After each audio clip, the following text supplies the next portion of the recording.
con todos. Soy la doctora Bardales, Carmencita Bardales del Hospital de Policía, endocrinóloga, y el día de hoy vamos a tratar un tema bastante importante, el segundo en frecuencia en relación a las enfermedades metabólicas relacionadas a la glándula tiroidea.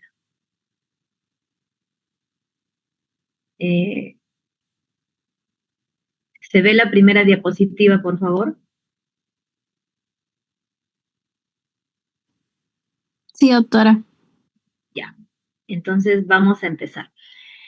Bueno, el día de hoy vamos a hablar de una patología bastante frecuente relacionado a la glándula tiroidea, ¿no? Vamos a ver en relación al hipotiroidismo, al hipertiroidismo y algunas otras situaciones especiales de patologías que afectan a la glándula tiroidea.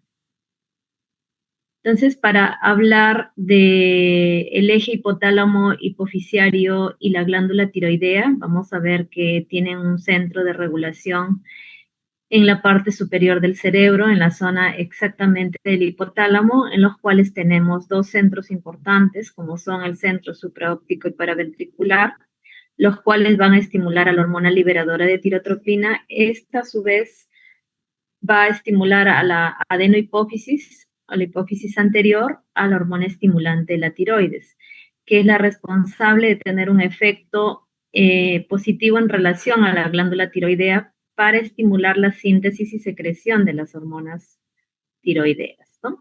Las cuales se van a verter al torrente circulatorio y van a ejercer sus diferentes mecanismos de acción en diferentes órganos diana.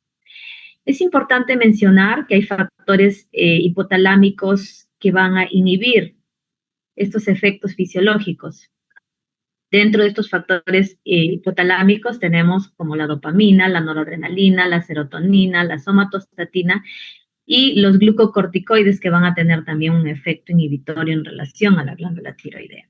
Entonces, la hormona estimulante de la tiroides realmente es una hormona glucoproteica. Se va a producir exclusivamente en las células tirotropas de la glándula tiroidea, y las cuales va a cumplir diferentes funciones importantes, como son la captación del yoduro, la síntesis de una hormona importante, que es la tiroglobulina, la yodación y el acoplamiento para generar la síntesis y secreción de las hormonas tiroideas. Es importante mencionar que la estimulación crónica de esta glándula va a ocasionar una hiperplasia y una hipertrofia de las células tiroideas. Por lo tanto, el paciente va a cursar con aumento de tamaño de la glándula tiroidea, conocida como bocio. Dentro de las funciones de las hormonas tiroideas, tiene múltiples funciones en diferentes órganos, como por ejemplo, se encarga del crecimiento óseo, de la erupción dental, se encarga del desarrollo del sistema nervioso central. Estas hormonas son muy importantes en etapas iniciales de la vida. Tiene un efecto cronotrópico y inotrópico positivo a nivel de los receptores del corazón. Es importante también mencionar que estas hormonas tiroideas participan en la regulación térmica. A nivel general, producen modificaciones a nivel génico, aumentando e inhibiendo la expresión de diferentes genes. He ahí la expresión en la sintomatología de algunos pacientes con ciertas alteraciones. Aumentan además el consumo de oxígeno, la síntesis de proteínas y también tienen actividad en la bomba sodio-potasio ATPasa. Se encargan, como ya lo hemos mencionado, la maduración esquelética y el crecimiento lineal. Es una de las causas importantes de talla baja en los pacientes, en los cuales motivo de consulta es evaluación de la talla. Otra cosa importante también, aparte de la maduración del sistema nervioso central, se encargan también o tienen un efecto importante en la maduración del sistema nervioso periférico. A nivel cardíaco, a nivel de los receptores beta-adrenérgicos, van a aumentar su número y su afinidad, ¿no? Y ahí, dependiendo de la hipersecreción de hormonas tiroideas, va a haber sintomatología adrenérgica. Tienen acción sobre el músculo esquelético, función en relación al metabolismo de los carbohidratos y los lípidos. Por eso es que muchos de los pacientes van a cursar con algún grado de dislipidemia, predominio de colesterol o triglicéridos. Y aumentan también la secreción de los jugos digestivos y la motilidad del tracto gastrointestinal.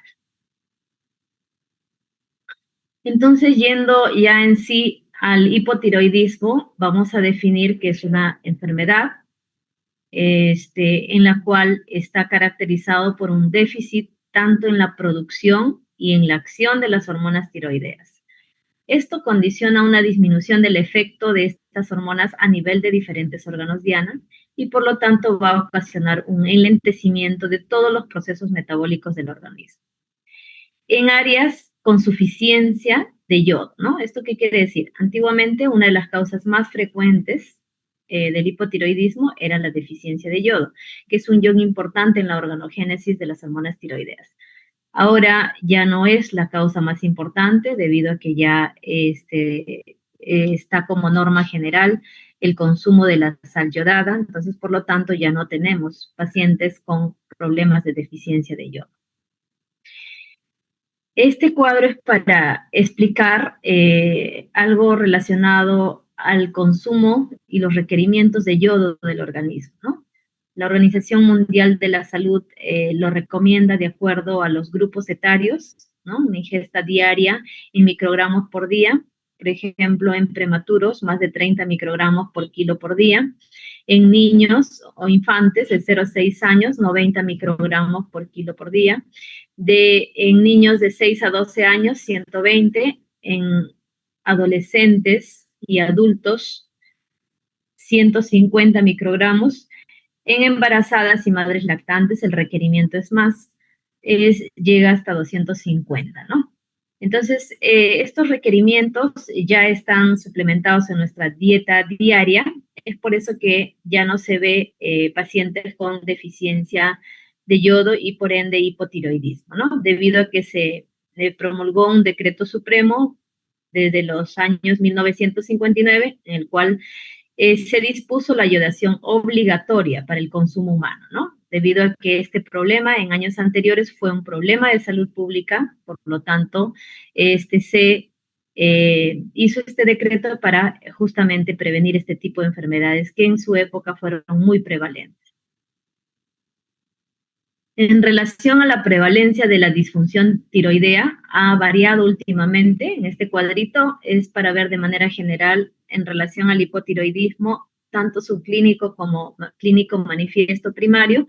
Vamos a ver que en relación al hipotiroidismo subclínico, en relación al hipotiroidismo primario, es mucho más frecuente el hipotiroidismo subclínico en un 4 o 5%, ¿no? Y conforme avanza la edad, en mayores de edad, más de 60, 70 años de edad, tienen mayor prevalencia, llegando incluso hasta un 20%.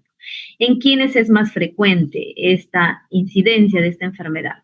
En mujeres, anteriormente estaba en una proporción de 3 a 1, en mujeres de mediana edad, de 20 a 40 años de edad, pero actualmente la prevalencia en relación a mujeres a varones ha variado, ahora está en 5 mujeres por un varón, y la prevalencia del hipotiroidismo primario manifiesto en un 0.3%, aún se mantiene, y 4.3% del hipotiroidismo subclínico, ¿no? Entonces, conforme avanza la edad, el paciente, tanto varones como mujeres, tiene mayor incidencia de padecer hipotiroidismo.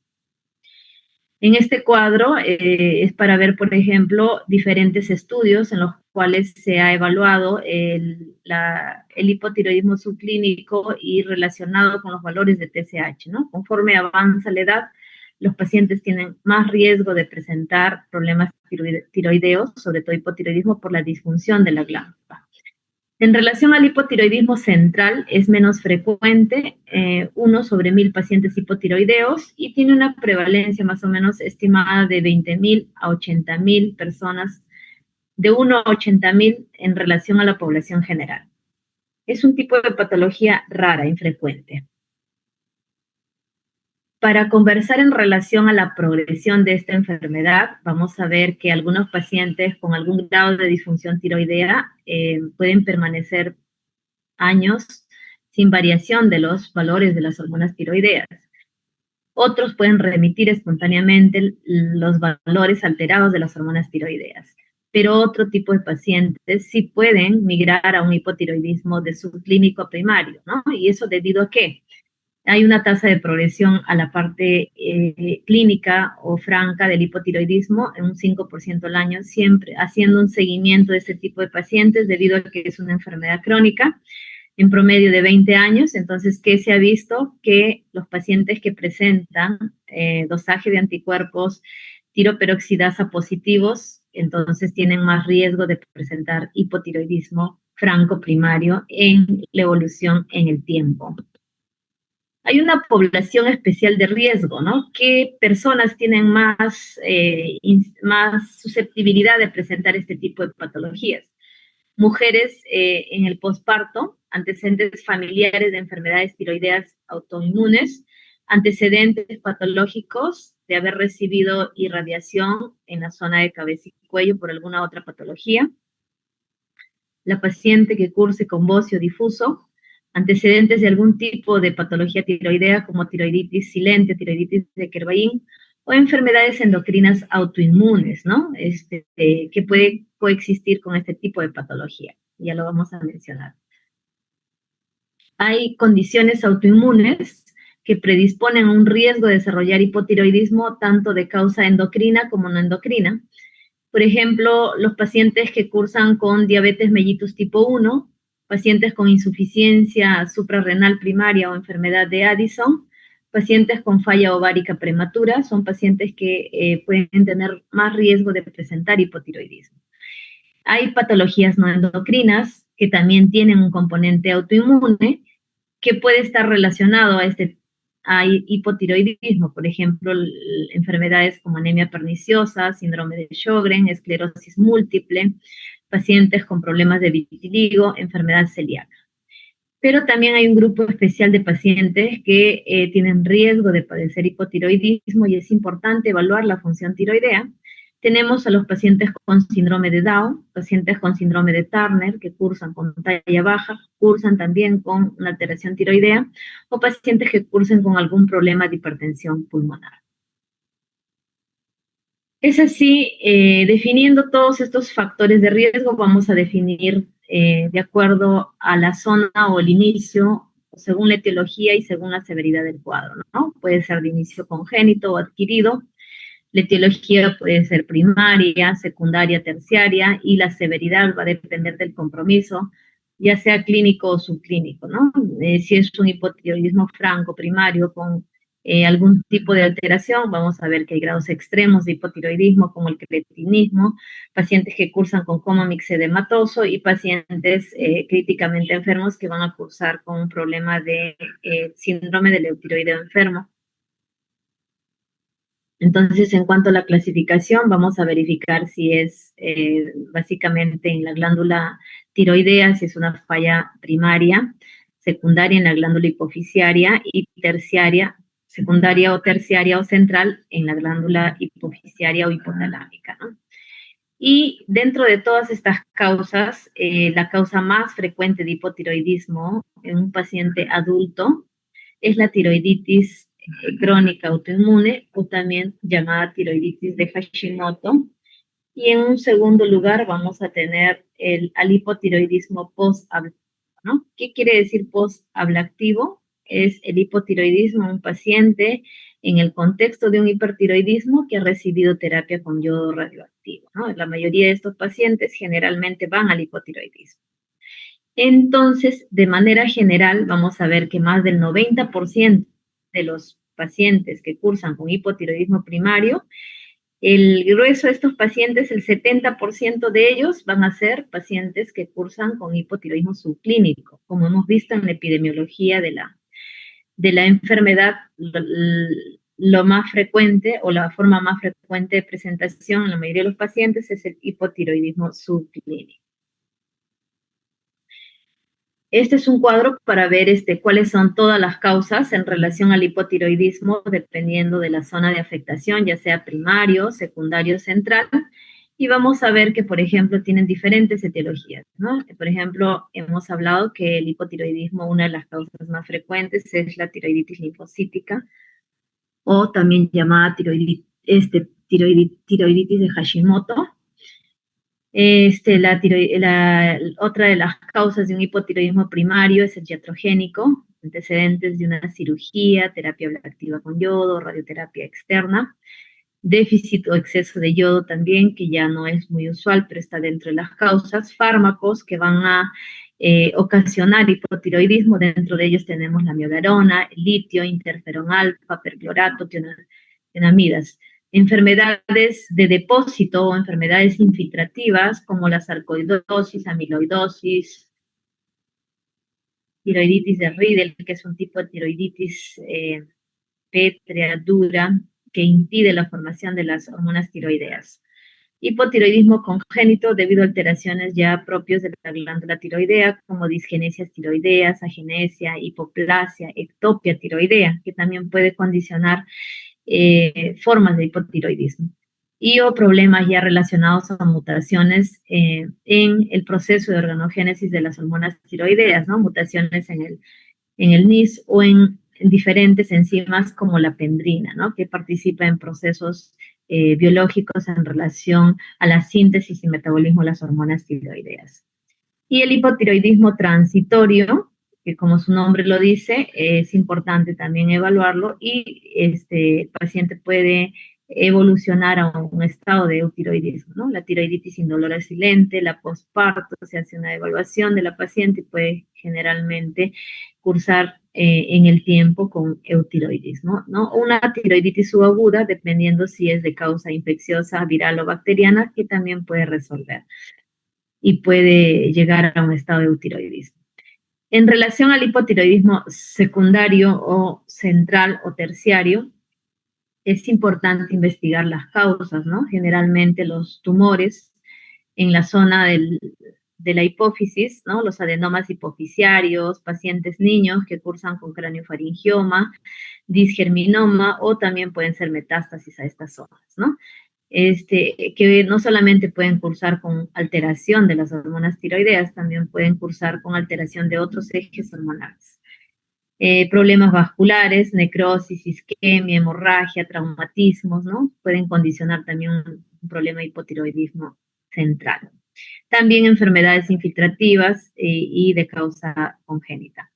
Y el hipotiroidismo periférico, esto está definido en relación a la resistencia a las hormonas tiroideas, ¿no? Entonces, acá básicamente hay una destrucción de manera rápida de las hormonas tiroideas debido a la expresión de la deyodinasa 3 en pacientes que cursan con ciertas patologías tumorales como hemangiomas o hemangioendoteliomas que van a ocasionar este tipo de alteración y van a disminuir la síntesis y secreción de las hormonas tiroideas por destrucción de estas deyodinasas. Entonces, dentro de los fármacos, como hemos mencionado, acá algunos más que son importantes y que son motivos de consulta en algunos pacientes que están en tratamientos con medicamentos, por ejemplo, pacientes que están con medicamentos con litio, estabudina, inhibidores de la tirosinquinasa, como sunitinib, alcitinib, son pacientes que se tiene que evaluar la función tiroidea porque puede haber una alteración de estas y puede cursar con un hipotiroidismo.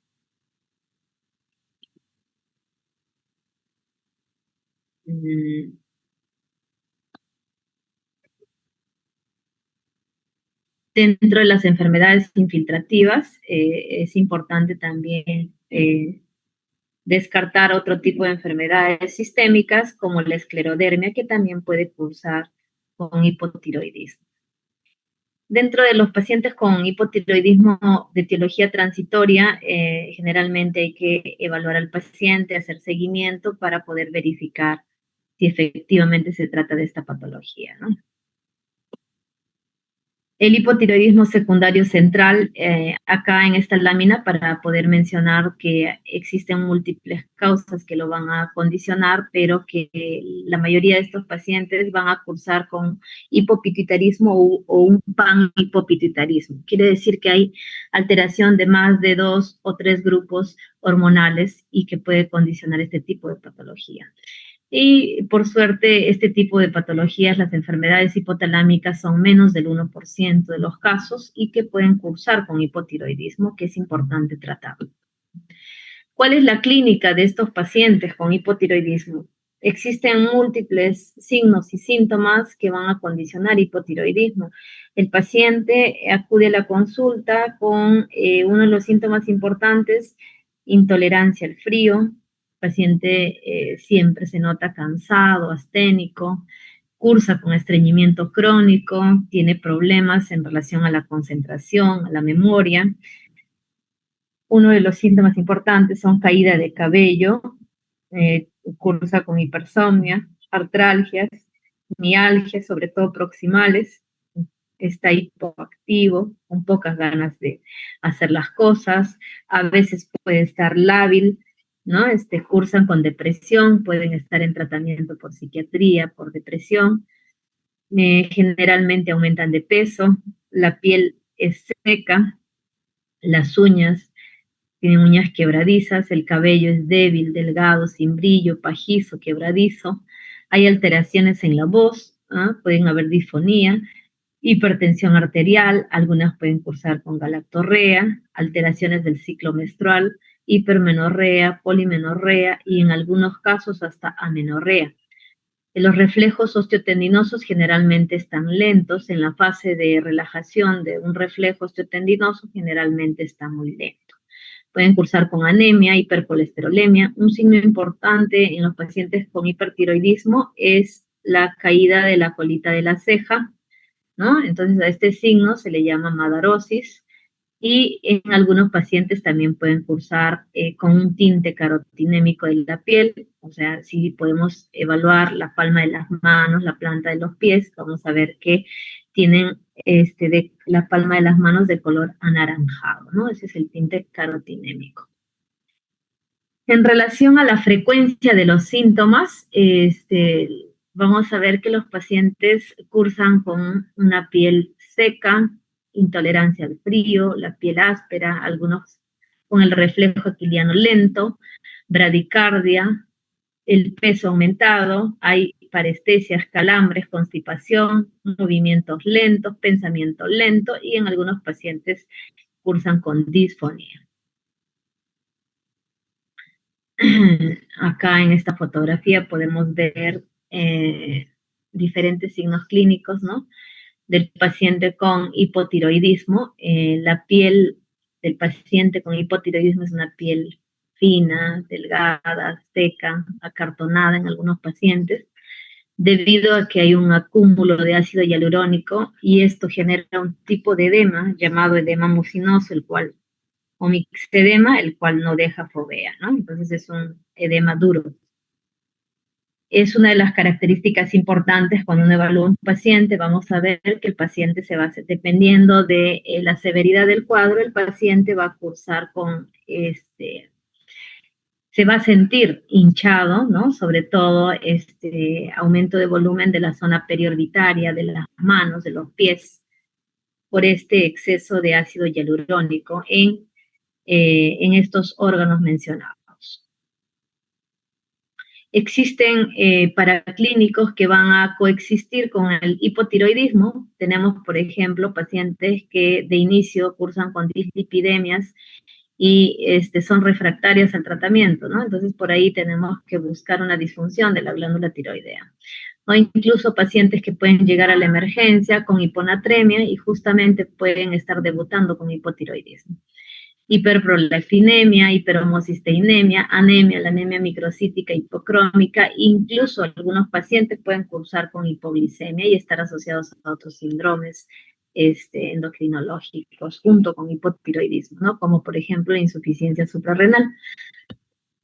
Entonces, ¿en quiénes se debe hacer tamizaje para poder descartar esta patología tiroidea? Las diferentes guías clínicas mencionan a cierto grupo de pacientes de acuerdo a una evaluación general, pero de manera concreta se debe hacer un tamizaje a mujeres en edad fértil, que es una de las causas de infertilidad, adultos más de 50 años, diríamos más de 60 años según la Sociedad Americana de Tiroides, en neonatos en los cuales tengamos un perfil tiroideo alterado, sobre todo una TSH más de 10, sobre todo un neonato en el segundo o el tercer día de vida. Anormalidades a la palpación de la glándula tiroidea. Si encontramos un paciente con un bocio difuso, un bocio nodular, es importante evaluar la función tiroidea. Mujeres embarazadas, pacientes con alguna endocrinopatía como diabetes mellitus, antecedente o tiroiditis, insuficiencia suprarrenal o alguna otra enfermedad autoinmune que esté condicionando a la par problemas de hipotiroidismo. O pacientes que cursen con alguna alteración cardíaca como fibrilación auricular de causa no documentada, ¿no? Es importante evaluar la función tiroidea. Entonces, la Asociación Americana de Tiroides recomienda hacer un despistaje a todas las personas mayores de 35 años cada 5 años, ¿no? Dependiendo si tenga factores de riesgo. O a pacientes añosos, principalmente mujeres, ¿no? Entonces, endocrinólogos clínicos, más de 50 años, ¿no? O pacientes geriátricos, cada 5 años que tengan un factor de riesgo. Como ustedes pueden ver, los grupos de riesgo en las diferentes guías depende de uno de la sintomatología, de la edad, de la incidencia y la frecuencia que tienen este tipo de pacientes. Entonces, es importante hacer un screening si es que acá falta mencionar si es que hay antecedentes familiares de problemas tiroideos debido a que el hipotiroidismo cursa con una base genética no dominante, pero sí está relacionado con el factor genético. Entonces, ¿cómo se hace el diagnóstico de un paciente con hipotiroidismo? Es importantísimo de inicio la clínica, buscar todos los signos y síntomas sugestivos de hipotiroidismo. Posteriormente vamos a medir las hormonas tiroideas, sobre todo la TSH y la T4 libre, ¿no? Si tenemos una TSH alta con una T4 libre baja, estamos ante un hipotiroidismo primario. Entonces, ¿cuál es la causa del hipotiroidismo primario? Hemos hablado de la tiroiditis de Hashimoto, entonces es importante un dosaje de anticuerpos, sobre todo anticuerpos tiroperoxidasa o anticuerpos tiroglobulina para poder verificar si hay un componente autoinmune. Si la T4 libre está normal, entonces es un hipotiroidismo subclínico. Entonces, es importante también un dosaje de los anticuerpos. Si está negativo, ya no se hace un seguimiento continuo, se hace un seguimiento anual. Pero si tiene anticuerpos positivos, como hemos mencionado, el hipotiroidismo en el tiempo tiene una progresión a un hipotiroidismo primario. Entonces, hay que estar en monitoreo y control para este tipo de pacientes porque puede ser que en algún momento pueda cursar con un hipotiroidismo franco primario.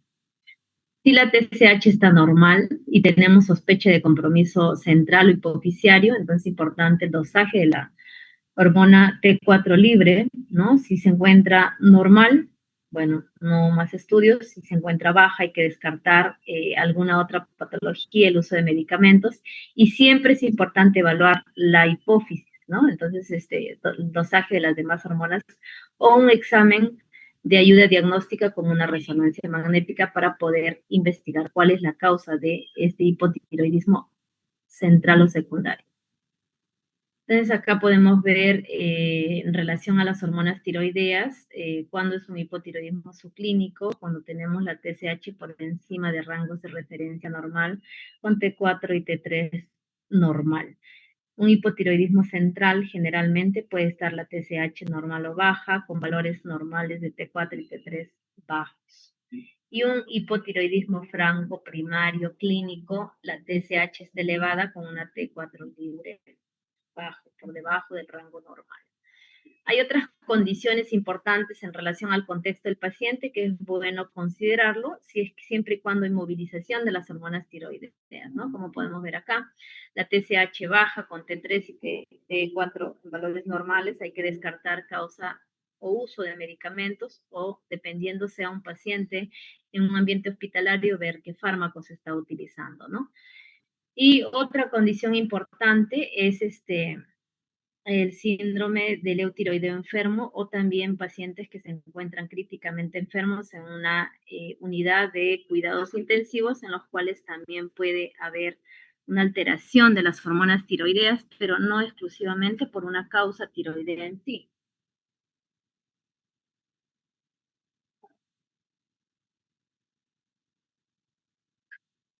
Entonces, en este tipo de pacientes, vamos a investigar los antecedentes, los fármacos y vamos a evaluar las hormonas tiroideas. Dentro de las causas del hipotiroidismo, una de ellas es la tiroiditis de Hashimoto. Para poder precisar algunos detalles, es la causa más frecuente.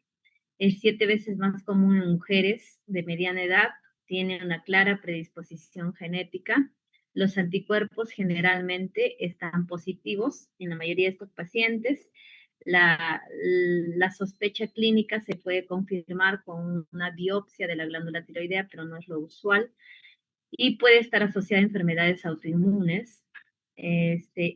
Una característica importante en relación a anatomía patológica, vamos a encontrar que las células asquenaces, que tienen cambios oxifílicos, son patognomónicos de este tipo de patología, ¿no? Entonces esto lo vamos a poder ver en un reporte de anatomía patológica en una biopsia de la glándula tiroidea. Los anticuerpos generalmente están positivos en la mayoría de los pacientes con tiroiditis de Hashimoto, pero la histología de estos pacientes es importante mencionar que hay una infiltración linfocitaria, hay atrofia folicular, escaso coloide y fibrosis, ¿no? Que es lo que va a ocasionar estos anticuerpos, destrucción de la glándula tiroidea y por lo tanto hay una disminución en relación a la síntesis y secreción de las hormonas tiroideas. En la ecografía, ¿qué es lo que vamos a ver? Vamos a ver que hay es una glándula pequeña, heterogénea, hipoecogénica y a veces puede reportar como micronódulos de los tejidos tiroideos, ¿no? En concreto, es una glándula atrófica. Una condición importante que habíamos mencionado dentro de los factores de riesgo, las enfermedades tiroideas, tenemos el síndrome del tiroideo enfermo. Esta patología, ¿en qué tipo de pacientes se da? Se presenta en pacientes con ayuno prolongado, pacientes que están críticamente enfermos, que cursan con sepsis, pacientes con antecedentes de cirugías prolongadas, cirugías complejas, pacientes con antecedente de infarto miocardio, insuficiencia cardíaca, enfermedades autoinmunes, insuficiencia hepática, antecedentes de trasplante de médula ósea, y en cualquier enfermedad que sea moderada o grave, en la cual requiera atención en unidad de cuidados intensivos. Hay una movilización de las hormonas tiroideas en este tipo de pacientes, pero por una situación importante, ¿no? ¿Cómo se diagnostica a estos pacientes? De inicio tiene que tener los factores que he mencionado y un factor importante en relación a los valores de las hormonas tiroideas, tanto la TSH y la T4 libre. La TSH generalmente puede estar baja junto con la T4 libre y lo que realmente nos da el diagnóstico es el dosaje de la T3 reversa, ¿no? Que se va a encontrar incrementada. ¿Y qué cosa es la T3 reversa? La T3 reversa es un tipo de hormona tiroidea que generalmente se encuentra inactiva, pero en pacientes críticamente crónicos es como un mecanismo de defensa de los pacientes, pero en los pacientes críticamente enfermos se va a incrementar. Entonces, esto justamente nos va a evidenciar el diagnóstico de un paciente con síndrome de eutiroideo enfermo. El paciente con síndrome de eutiroideo enfermo se hace seguimiento y control y dependiendo de la resolución del cuadro de fondo, se van a normalizar las hormonas tiroideas, entonces, sin tratamiento. Por lo tanto, se deduce que se debe a esta condición clínica en la que se encuentra el paciente. Por lo tanto, es uno de los motivos de consulta en pacientes en unidades de cuidados intensivos. Solo se mide las hormonas tiroideas en este tipo de pacientes si es que hay alta sospecha de la disfunción tiroidea, ¿no? Si es que no hay antecedentes, si es que hay alteración de las diferentes funciones de las hormonas tiroideas en este tipo de pacientes, hay que medir las hormonas tiroideas. Considerar también el efecto de la polifarmacia, ¿no? Si un paciente está en estado de ayuno prolongado, vamos a ver de que hay cambios en las hormonas tiroideas. Y realmente requiere observación, ¿no? Resuelve el cuadro clínico de fondo y los pacientes generalmente resuelven las hormonas tiroideas. Una de las complicaciones más críticas de un paciente con hipotiroidismo es el hipotiroidismo o coma mixedematoso, que es un tipo de hipotiroidismo severo, se caracteriza porque hay un compromiso del estado mental del paciente, incluso llegando hasta el coma, como su propio nombre lo dice. Tiene una alta tasa de mortalidad, cercana al 30%, pero existen factores de mal pronóstico, como son la hipotermia, llegando a tener temperaturas de menos de 35 grados centígrados. Hay bradicardia, frecuencia cardíaca de menos de 40. La edad es un factor de riesgo. Mientras más adulto sea el paciente, adulto mayor, más de 75 años, tiene más riesgo de padecer coma mixedematoso, ¿no? Y también hay alteraciones de la presión arterial, ¿no? Los pacientes cursan con hipotensión. Como pueden ver, el paciente con todos estos factores de mal pronóstico tiene alto riesgo de mortalidad. Es importante buscar la causa que está descompensando a este paciente con hipotiroidismo. Generalmente las infecciones están en primer lugar, sobre todo pacientes que cursan con sepsis, ya sea foco urinario, dérmico, pulmonar, gastrointestinal. El paciente cursa con enfermedad cardiopulmonar, fibrosis pulmonar o EPIT o alguna otra enfermedad, alteraciones hidroelectrolíticas que predisponen hiponatremia, hipocalemia y las temperaturas extremas. ¿Cuál es el tratamiento en este tipo de pacientes? El tratamiento es la hormona tiroidea. Entonces, la hormona tiroidea se debe indicar en vía endovenosa en 300 microgramos, en cargas de levotiroxina de 300 microgramos, y luego 100 a 200 microgramos al día hasta que tolere la vía oral. Es importante, antes de suplementar con hormona tiroidea en este paciente con coma mixedematoso, indicar hidrocortisona a dosis de estrés, 100 miligramos endovenoso cada 8 horas para evitar una insuficiencia suprarrenal aguda. Y a la par hay que tratar las comorbilidades que presenta el paciente para mejorar el cuadro clínico. Hay otras situaciones especiales de hipotiroidismo, por ejemplo, en pacientes embarazadas, las cuales, si no reciben tratamiento y hay un mal control de las hormonas tiroideas, puede tener riesgo de muchas complicaciones, como son hipertensión, preeclampsia, anemia, hemorragia postparto, disfunción ventricular, aborto espontáneo, bajo peso al nacer y sobre todo anormalidades del desarrollo del sistema nervioso central. En este tipo de pacientes gestantes es importante la historia clínica, investigar los antecedentes patológicos que tenga la paciente y los factores de riesgo que pueda condicionar el hipotiroidismo. Entonces, es importante evaluar las hormonas tiroideas, sobre todo la TSH en el primer trimestre. También es necesario mencionar que la hormona tiroidea es bastante segura durante el embarazo y es pertinente seguir los controles con hormona tiroidea y T4 y TSH en estos pacientes. En cada trimestre del embarazo tiene metas de control tanto de valores de TSH como de T4 libre. Por ejemplo, la Guía Americana de la Tiroides menciona los valores óptimos de seguimiento de los valores de TSH en el primer trimestre, 2.5 de TSH, en el segundo trimestre de 0.2 a 3, 0.2 a 3, y en el tercer trimestre de 0.3 a 3. Esto es importante para asegurar de que tanto la madre como el feto tengan un aporte adecuado de las hormonas tiroideas. ¿Ya? Entonces acá tenemos, por ejemplo, a ver, disculpen un ratito, diferentes estudios en los cuales se ha visto de que los límites de los valores de la TSH en diferentes etapas de la gestación son importantes para poder asegurar un aporte de hormona tiroidea y lograr la adecuada función de las hormonas tiroideas en el feto, sobre todo.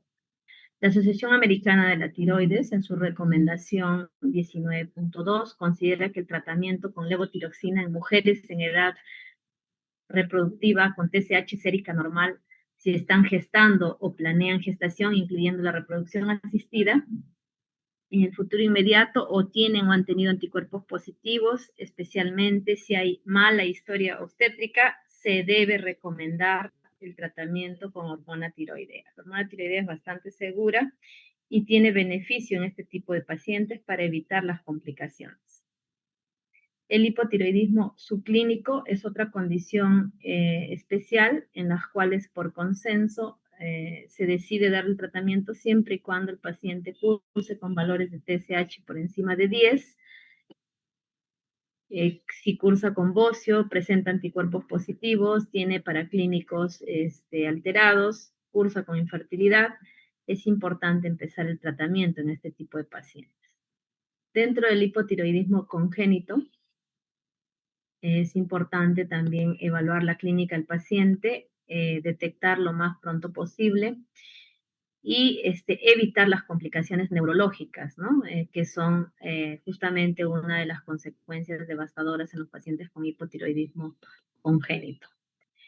Entonces hay 3 alteraciones importantes en este tipo de pacientes: el compromiso neurológico, la hipoactividad, la somnolencia, que son parte del componente neurológico, alteraciones del crecimiento y presencia de alteraciones a nivel de diferentes órganos, presencia de mixedema, macroglosia, edema de párpados, llanto ronco, que es característico en los neonatos por mixedema a nivel de los tejidos laringeos, la piel reseca, ligeramente escamosa y gruesa.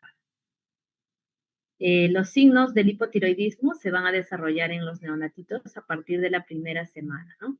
Pero no van a ser evidentes hasta el segundo o tercer mes. Si en caso no se ha detectado a tiempo, entonces ya las complicaciones o el deterioro mental pueden ser irreversibles y el daño neurológico también. ¿Cuáles son esos signos del hipotiroidismo congénito? La fontanela posterior difícilmente cierra. El paciente cursa con ictericia prolongada, llanto ronco, la piel seca, cursan con hernia umbilical, una facies hipotiroidea seria, la piel seca, macroglosia, como podemos ver la fotografía de ahí, estreñimiento, hipotonía, tienen pobre succión, hipoactividad, hipotermia, bocio, el pelito es ralo, escaso, vómitos frecuentes y cursan con alteraciones de la frecuencia cardíaca. El screening se debe hacer entre el segundo y tercer día de vida en los pacientes que son hijos de madres con disfunción tiroidea autoinmune, ¿no? Pacientes que cursan con madres con tiroiditis de Hashimoto, entonces es obligatorio hacer el screening en este tipo de pacientes. Inmediatamente se detecta la disfunción tiroidea, es importante empezar el tratamiento. También en este tipo de pacientes un punto importante es verificar el diagnóstico diferencial, ¿no? Hay que descartar tiroides ectópica lingual, submandibular o alteraciones del quiste del tiroglóso. Otra forma de hipotiroidismo severo es el cretinismo, en los cuales los niños cursan con un retardo mental severo, alteraciones en la talla, generalmente están por debajo del percentil 3 para su edad. Las proporciones corporales también pueden estar alteradas. Las hormonas tiroideas se encuentran en rangos de hipotiroidismo y como la talla está afectada, la edad ósea generalmente también está retrasada, ¿no? Por debajo de 2 desviaciones estándar en relación a su edad. ¿Cuál es el tratamiento en todas estas alteraciones tiroideas? Es la hormona tiroidea, ¿no? La levotiroxina. ¿Cuál es su mecanismo de acción? Es una hormona sintética, idéntica a la hormona fisiológica, la tetraiotironina, que para ejercer sus efectos biológicos debe desiodinarse, dando como resultado a la hormona T3, que es la hormona activa, ¿no? Y es la que justamente va a ejercer las funciones en diferentes órganos diana. ¿Cuáles son los objetivos clínicos y bioquímicos del tratamiento sustitutivo en hipotiroidismo primario? Resolución de los signos y síntomas, incluyendo los marcadores biológicos y fisiológicos de hipotiroidismo. Normalización de la hormonal estimulante de la tiroides. Y otro de los objetivos del tratamiento es evitar el sobretratamiento iatrogénico, ¿no? Evitar que el paciente haga tirotoxicidad toxicosis, especialmente en pacientes ancianos por el riesgo de problemas cardiovasculares. ¿Cuál es la dosis en este tipo de pacientes? Tenemos en adultos jóvenes 1.6 a 1.8 microgramos por kilo por día. En pacientes ancianos 0.5 microgramos por kilo por día. Es importante que la hormona tiroidea sea ingerida en ayuno y con un vaso de agua para evitar mala absorción del medicamento, ¿no? Entonces hay diferentes fármacos, tanto que van a disminuir la absorción, van a aumentar el transporte de la hormona tiroidea, van a disminuir el transporte y van a afectar de algún modo el efecto biológico de la hormona tiroidea, ¿no? Dentro de los fármacos que afectan la absorción del medicamento, vamos a tener el carbonato de calcio, sucralfato, omeprazol, raloxifeno, orlistat, multivitamínicos, calcio, sulfato ferroso, pacientes que estén tomando opioides, pacientes que estén tomando estrógenos, tamoxifeno, raloxifeno, andrógenos, fenobarbital, inhibidores de la tirosina quinasa. Entonces, todos estos fármacos tienen efectos en relación al metabolismo de la hormona tiroidea sintética, la cual es justamente el tratamiento en este tipo de pacientes, ¿no? Entonces, por lo tanto, si es que estos pacientes están recibiendo alguno de estos fármacos y observamos un aumento de los valores de la TSH, vamos a tener que regular y ajustar la dosis de la medicación. La semivida de la hormona tiroidea es 7 días, pero necesita por lo menos unas 6 semanas para lograr un equilibrio de la hormona estimulante, la tiroides, ¿no? Se absorbe en el estómago y en el intestino delgado, requiere una secreción ácida gástrica para lograr un mejor efecto de la hormona tiroidea. Aumentar del 22 al 34% de la dosis en pacientes en los cuales tengan algún problema gastrointestinal, ¿no? En los cuales haya una alteración en la secreción ácida en este tipo de pacientes. Pacientes con gastritis crónica atrófica.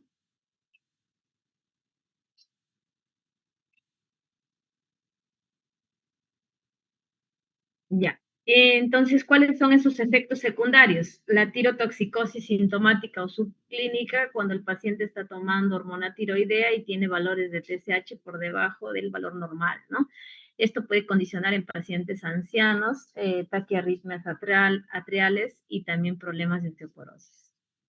Hay un empeoramiento de pacientes con enfermedad coronaria e insuficiencia renal limítrofe, por lo tanto es importante regular la dosis de la medicación y puede cursar también con una pérdida acelerada de la masa ósea, sobre todo en mujeres posmenopáusicas.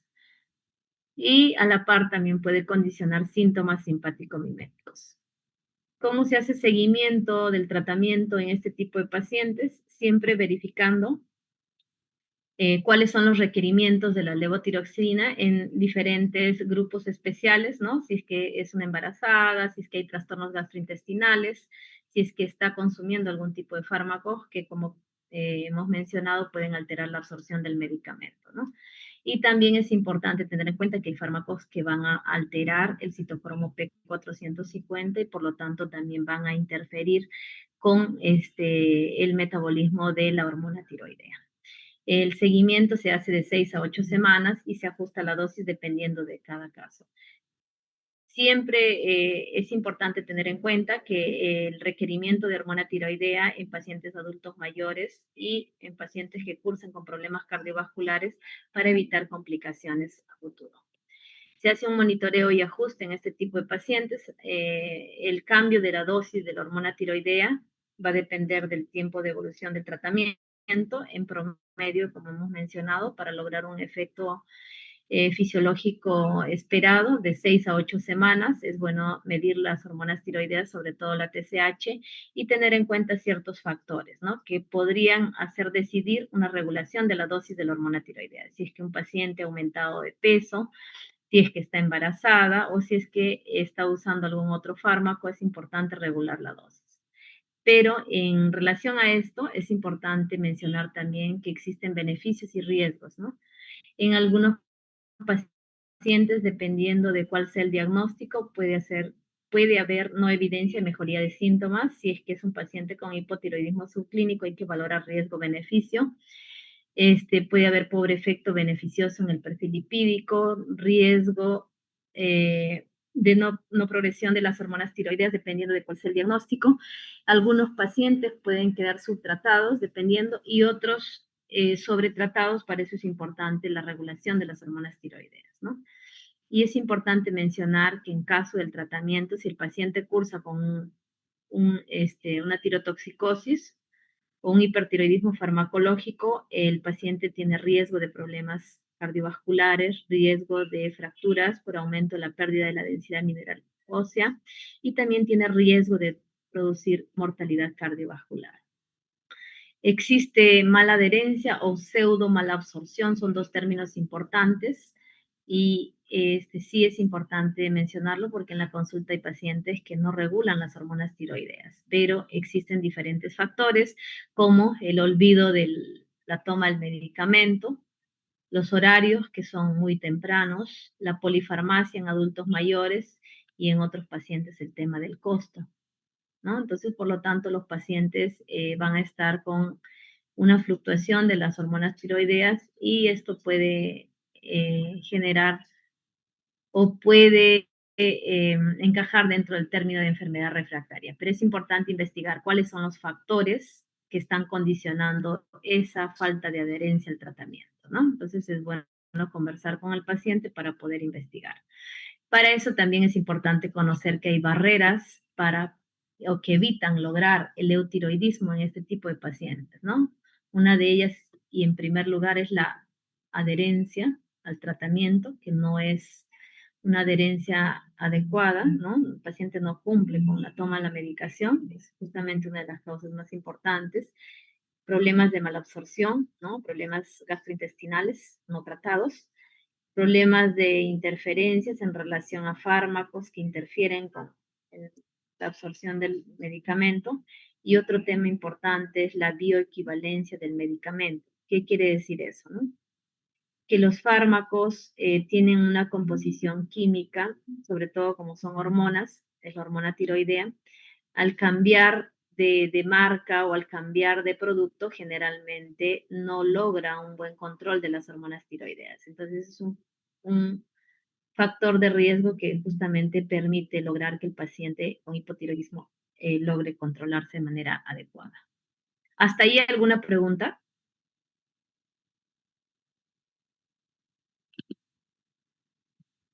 ¿Ninguna?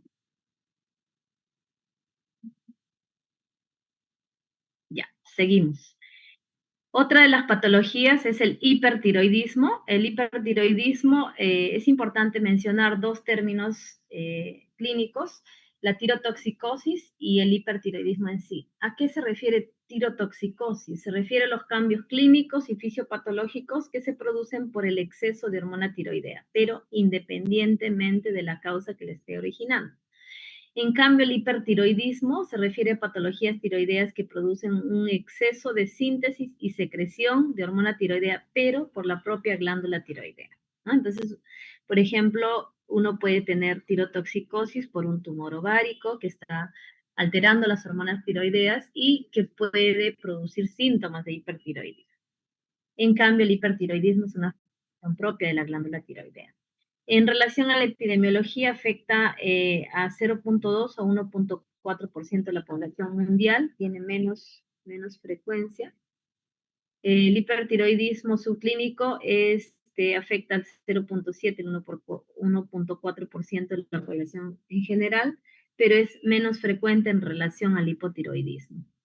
La clasificación puede ser primario, secundario, terciario, que se engloba dentro del central, dependiendo de la zona de afectación. Como podemos ver acá, si está afectado la glándula tiroidea, es un hipertiroidismo primario, por lo tanto no hay una regulación de las hormonas tiroideas a nivel del eje hipotálamo, hipófisis, tiroides.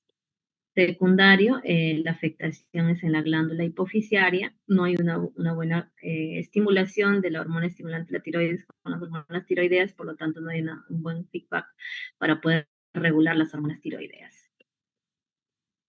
¿Cuál es la clínica de este tipo de pacientes? El paciente generalmente cursa con nerviosismo, intranquilidad, hipersensibilidad al calor, palpitaciones, astenia, pérdida de peso inexplicable, con apetito conservado y aumentado, es más. Pues el paciente puede cursar con disnea, debilidad muscular, síntomas oculares, caída de cabello, puede cursar con edema, hiperdefecación, entonces a veces con o sin diarrea, anorexia, taquicardia, la mayoría de los pacientes van a cursar con bocio difuso, la piel fina, caliente, roja, hay tremor distal, soplo en la región tiroidea, signos oculares de exoftalmos bilateral, fibrilación auricular, algunos pueden cursar con esplenomegalia, algunos pacientes con ginecomastia, sobre todo en adolescentes que cursan con hipertiroidismo, y en algunos pacientes incluso hasta eritema palmar por el aumento de la vascularidad. La enfermedad de Graves-Basedow es una de las causas más frecuentes de hipertiroidismo. Se presenta en edades medianas de la vida, entre 20 a 40 años de edad. Es mucho más frecuente en mujeres. Existe una triada clásica que no suele ser al 100% la forma de presentación, pero está descrito como bocio difuso, oftalmopatía tiroidea bilateral y dermopatía tiroidea. ¿Cuál es la causa de esta patología? Tiene un componente autoinmunitario, ¿no? Que tiene una fuerte predisposición familiar, sí.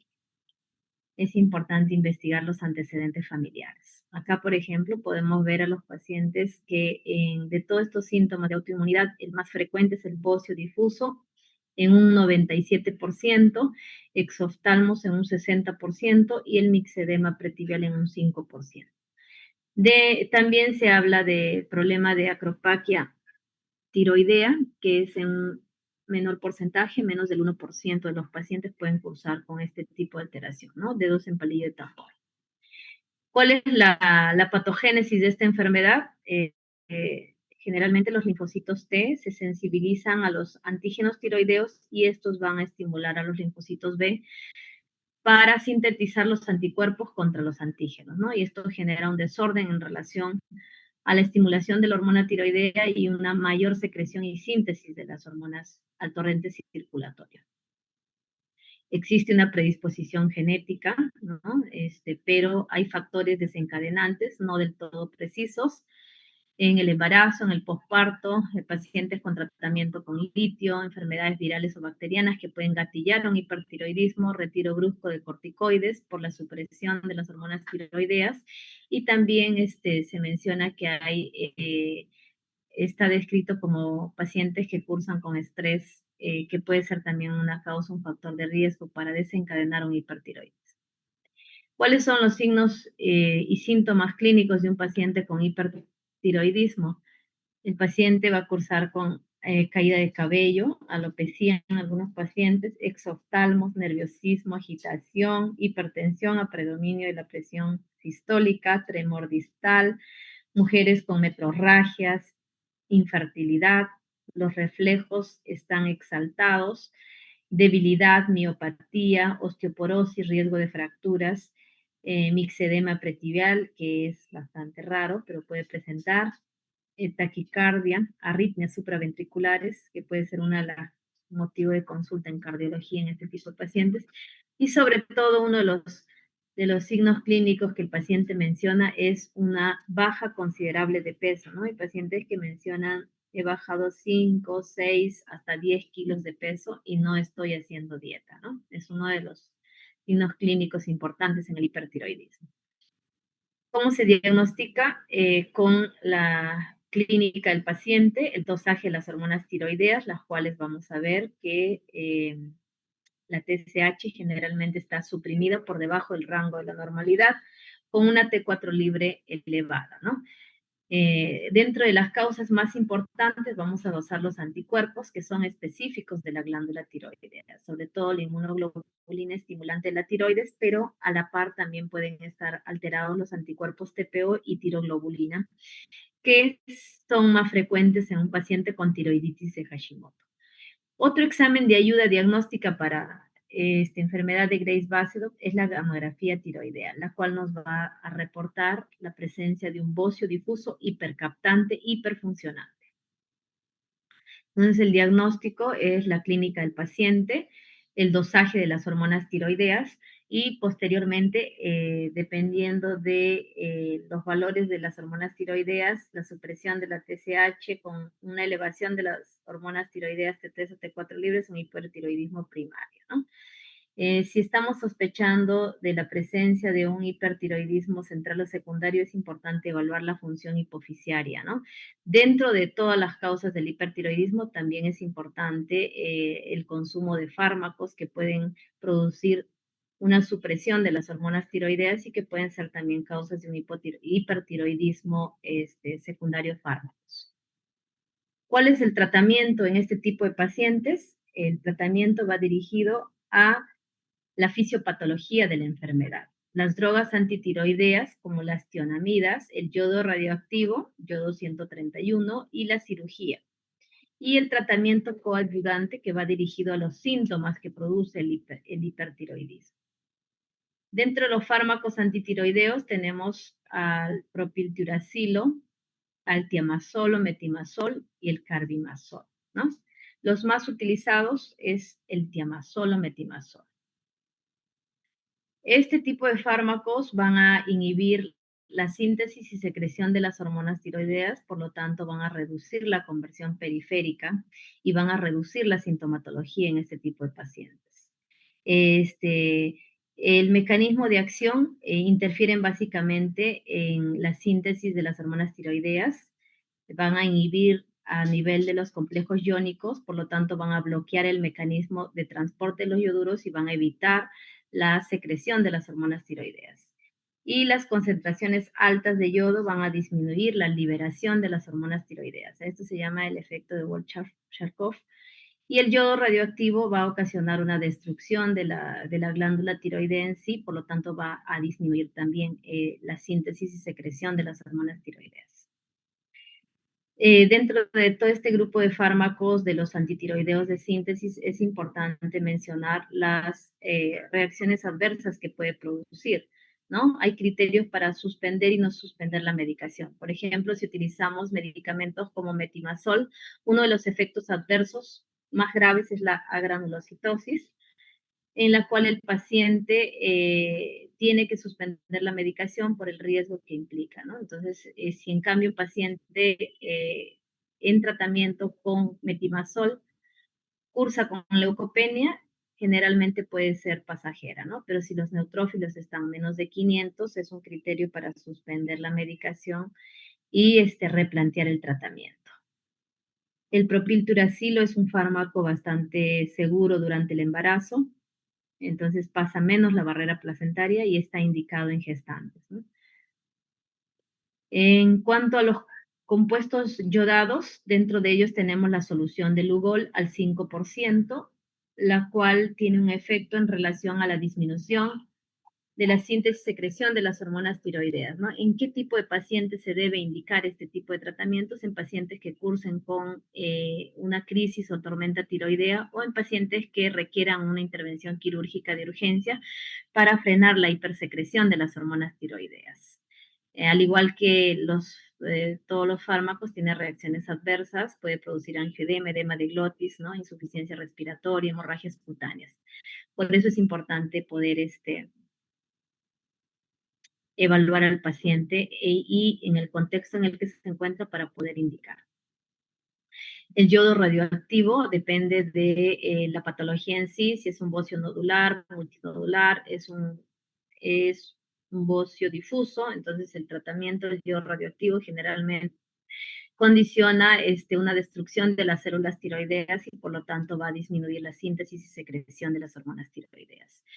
Dentro de todo esto es importante mencionar que las mujeres en edad fértil deberían esperar por lo menos de 6 a 12 meses para poder indicar en caso de sea el objetivo de ellas concepción, ¿no? Posterior a la terapia con yodo. Entonces, por los efectos del yodo radioactivo que puede producir hipotiroidismo en el feto. Y los medicamentos que ayudan a controlar la sintomatología, tenemos a los beta bloqueadores, ¿no? Que van a reducir también de manera periférica la conversión de la T4 a la T3 aparte de disminuir la sintomatología adrenérgica que produce el hipertiroidismo. Y dentro de las tiroiditis vamos a tener dos grupos importantes, tanto las tiroiditis no dolorosas como dolorosas, ¿no? Entonces, dentro de las tiroiditis dolorosas tenemos dos grupos importantes, la subaguda y la aguda. La subaguda, la cual es denominada tiroiditis de Kervain o granulomatosa, tiene una frecuencia bastante rara. El pico de incidencia es de 20 a 60 años de edad, a diferencia de la aguda que se da en gente más joven, sobre todo niños y personas de mediana edad. Es bastante rara. La causa puede ser de etiología viral o bacteriana. La tiroiditis aguda puede generar problemas de absceso, los cuales requieren tratamiento antibiótico. Y todas estas patologías de tiroiditis, tanto aguda o subaguda, pueden o no movilizar las hormonas tiroideas. Lo que va a diferenciar de las tiroiditis no dolorosas es los marcadores o reactantes de fase aguda. Por ejemplo, la BCG o la PCR, generalmente en el tipo de tiroiditis dolorosa, ya sea aguda o subaguda, generalmente va a estar incrementada, a diferencia de las tiroiditis no dolorosas.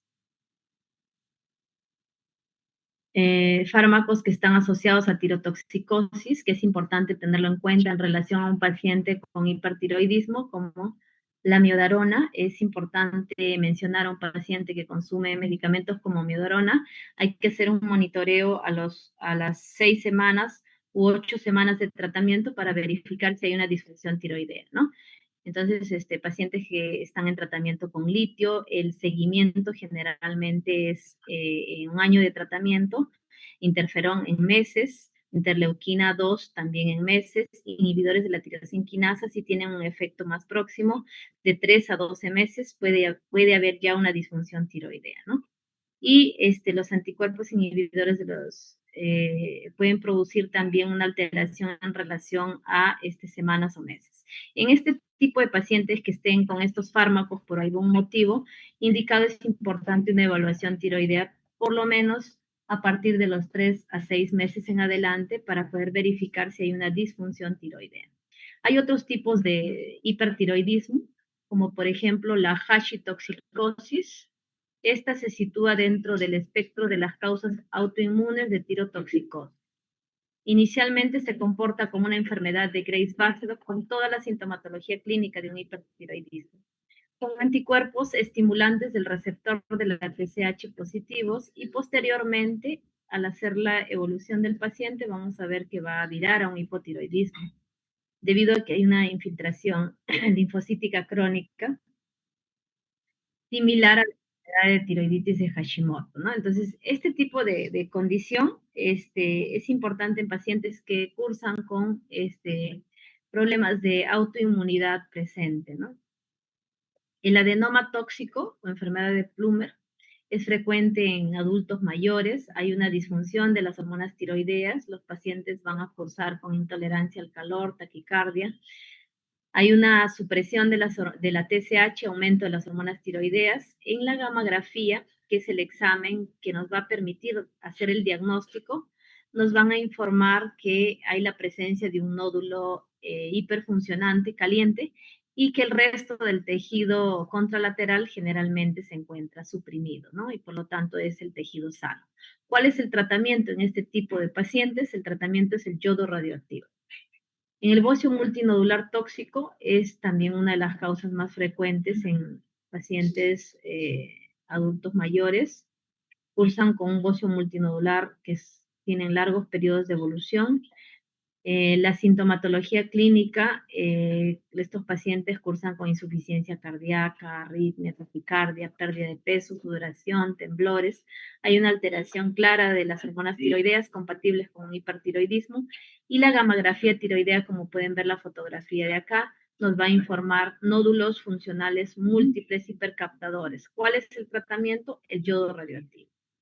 La tiroiditis subaguda crónica se presenta una liberación súbita de las hormonas tiroideas al torrente circulatorio con una supresión de la hormona estimulante de la tiroides, ¿no? Los síntomas pueden ser leves a graves y van a ceder espontáneamente en semanas o meses. ¿Qué es lo que nos va a reportar la gammagrafía? Va a haber una captación de yodo radioactivo suprimida. Y la tirotoxicosis artificial es una ingesta de grandes cantidades de hormona tiroidea que van a condicionar una supresión de la TSH y puede simular síntomas de tirotoxicosis. ¿Cuál es el reporte de la gamografía? Generalmente la glándula tiroidea se va a encontrar suprimida. Como está condicionando tirotoxicosis, el tratamiento va dirigido a la sintomatología, ¿no? Entonces, beta bloqueadores para reducir la taquicardia, palpitaciones, ansiedad, y o contrastes yodados y también terapia psicológica, ¿no? Porque algunos pacientes pueden tener un entorno psiquiátrico de fondo. El teratoma ovárico con tejido tiroideo hiperfuncionante, el paciente cursa con pérdidas de peso marcada, taquicardias, hay una captación de yodo radioactivo en la pelvis. El tratamiento en este tipo de pacientes es la extirpación de la masa tumoral y cursan también con alteración de las hormonas tiroideas. Tal igual que la enfermedad trofoblástica, molaiatiforme coriocarcinoma, produce la gonadotrofina coriónica humana actividad semejante a la TSH, por lo tanto va a alterar el metabolismo de las hormonas tiroideas. Y el carcinoma tiroideo, sobre todo el folicular, que va a producir un cáncer metastásico, ya sea pulmón o hueso, y en este tipo de pacientes también cursan con un perfil tiroideo alterado, similar a un hipertiroidismo, y el tratamiento en este tipo de pacientes generalmente es primero la cirugía y luego terapia con yodo radioactivo a dosis de ablación. Entonces acá vemos las diferentes causas de tirotoxicosis y la captación en la gamografía tiroidea, ¿no? Podemos ver una tiroides normal, una hipercaptación difusa en una enfermedad de Graves-Basedow, un bocio multinodular, ¿no? Que son nódulos calientes hipercaptadores, un adenoma tóxico en el cual hay una supresión del tejido sano y hay una captación aumentada del lóbulo tiroideo izquierdo, ¿no? Y una hipocaptación difusa en el cual no se ve que haya captación del radioisótopo en el lecho de la glándula tiroidea. El diagnóstico es clínico, luego los exámenes de laboratorio, las hormonas tiroideas nos van a ayudar para hacer el diagnóstico. Si los criminales están suprimida con T3 y T4 libre. Los exámenes de los anticuerpos nos van a definir la etiología y la gamografía también nos van a poder diferenciar de qué tipo de hipertiroidismo se trata. ¿En quiénes se debe hacer una ecografía Doppler? Especialmente en mujeres embarazadas, en las que no se puede realizar una gamografía tiroidea, ¿no? Entonces ahí vamos a poder evidenciar si la paciente cursa con una enfermedad de Graves, el flujo sanguíneo generalmente va a estar incrementado y va a haber aumento de tamaño de la glándula tiroidea. El diagnóstico, el algoritmo diagnóstico en pacientes con hipertiroidismo, la clínica de tirotoxicosis, las hormonas tiroideas, generalmente la TSH suprimida con la T4 libre alta, la presencia de anticuerpos nos van a definir la etiología de la enfermedad y los exámenes de ayuda diagnóstica como la gamografía que nos va a poder diferenciar el tipo de hipertiroidismo que presenta el paciente, ¿no? Si estamos pensando en un paciente que tiene alteración a nivel central, vamos a descartar un adenoma productor de TSH a través de un examen de ayuda diagnóstica, una resonancia magnética de región celular con contraste para poder definir si efectivamente se trata de este tipo de hipertiroidismo. El diagnóstico diferencial de todas las causas de hipertiroidismo: a la cabeza, la enfermedad de Graves-Basedow, el bocio multinodular tóxico, adenoma tóxico, tiroiditis ya sea aguda o supurada, y la tiroiditis linfocítica o en Hashimotoxicosis en pacientes con tiroiditis de Hashimoto. Y una de las complicaciones más frecuentes del hipertiroidismo y graves es la tormenta tiroidea, en la cual hay una exacerbación de la sintomatología clínica del hipertiroidismo. Es una emergencia médica y requiere de un tratamiento en una unidad de cuidados intensivos. Para valorar a este tipo de pacientes se utiliza esta tabla porque hay un compromiso multisistémico. La escala de Barchi-Wartowski, en el cual se evalúa el sistema nervioso central. Dependiendo del grado de afectación, se da un puntaje, se evalúa la frecuencia cardíaca, se evalúa el tracto gastrointestinal, se evalúa si es que hay algún factor desencadenante, y de acuerdo al puntaje nosotros vamos a poder definir si un paciente está en tormenta tiroidea o un paciente está con hipertiroidismo.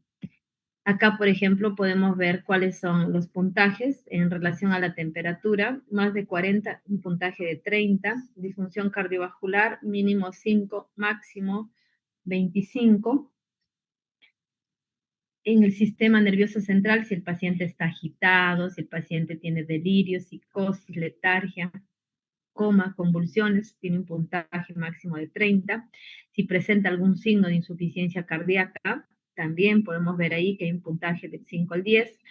Si hay disfunción gastrointestinal, el paciente presenta diarrea, náuseas, vómitos, dolor abdominal, ictericia, ¿no? Entonces, el puntaje máximo de 20, y sobre todo es importante ver la historia de algún factor precipitante, sea positivo o negativo. ¿A qué se refiere factor precipitante? Si el paciente es un paciente hipertiroideo y ha dejado de tomar su medicación, entonces ese es un factor precipitante que está condicionando justamente una tormenta tiroidea. Si sumamos todos esos aspectos evaluados, vamos a ver que si tiene un puntaje de 25 a 44, es una tormenta tiroidea inminente. Y si es que sobrepasa los 45, el paciente definitivamente está en tormenta tiroidea. En el caso de ser una tormenta tiroidea, el tratamiento va dirigido a la sintomatología del paciente, ¿no? Tratar los problemas cardiovasculares que tiene el paciente, o medicamentos beta bloqueantes, como podemos ver ahí, el control de la disfunción tiroidea, ¿no? Con medicamentos como las tionamidas, o también con medicamentos yodados, o carbonato de litio, ¿no? Si en caso el compromiso del paciente es más severo, sedación y uso de barbitúricos.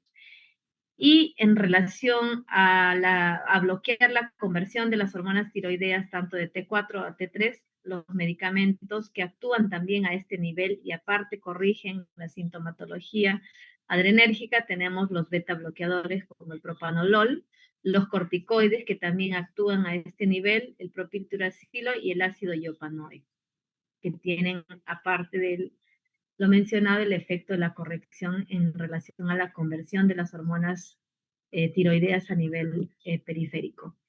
La terapia para mejorar el aclaramiento de la hormona tiroidea en caso no tenga respuesta a lo anteriormente mencionado, vamos a tener, por ejemplo, hemodiálisis, hemoperfusión o incluso hasta plasmaféresis, ¿no? Y existen medidas de soporte terapéutico en relación al uso de antipiréticos, corrección de la deshidratación en caso sea el paciente se encuentre deshidratado.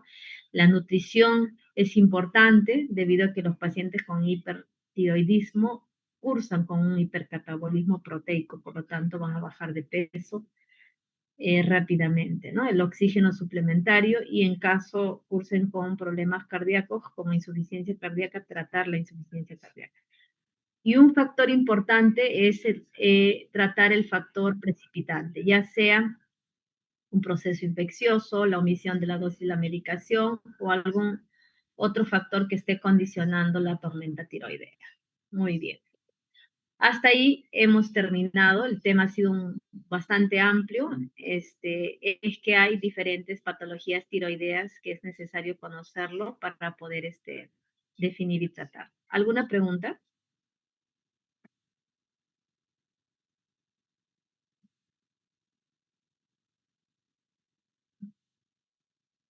Doctora, buenas tardes. Disculpe, respecto a la crisis tirotóxica, el tratamiento principal es sintomatológico.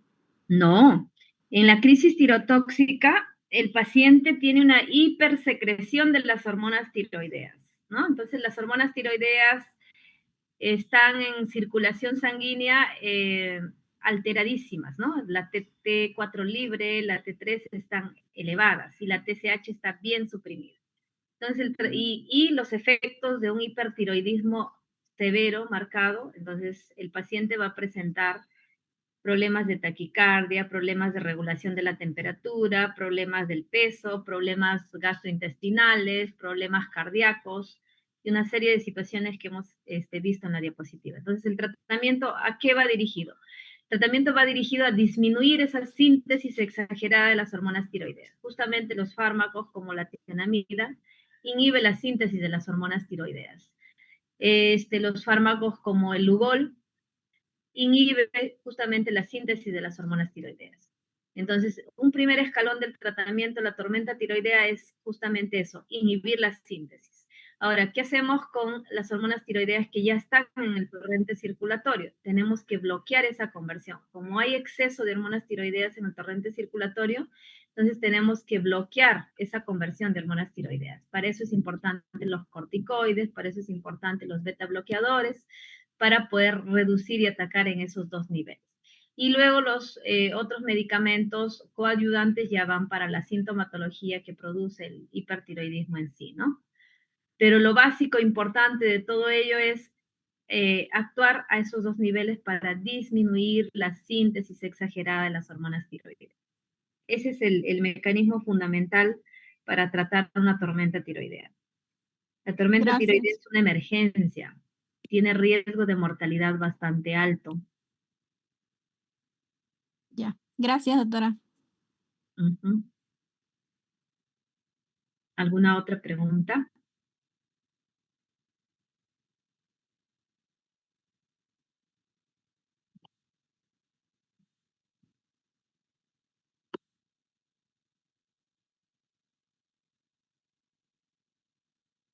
Bueno, bueno, no habiendo otra pregunta, agradezco su atención y ya nos estamos viendo en otra oportunidad. Buenas tardes con todos.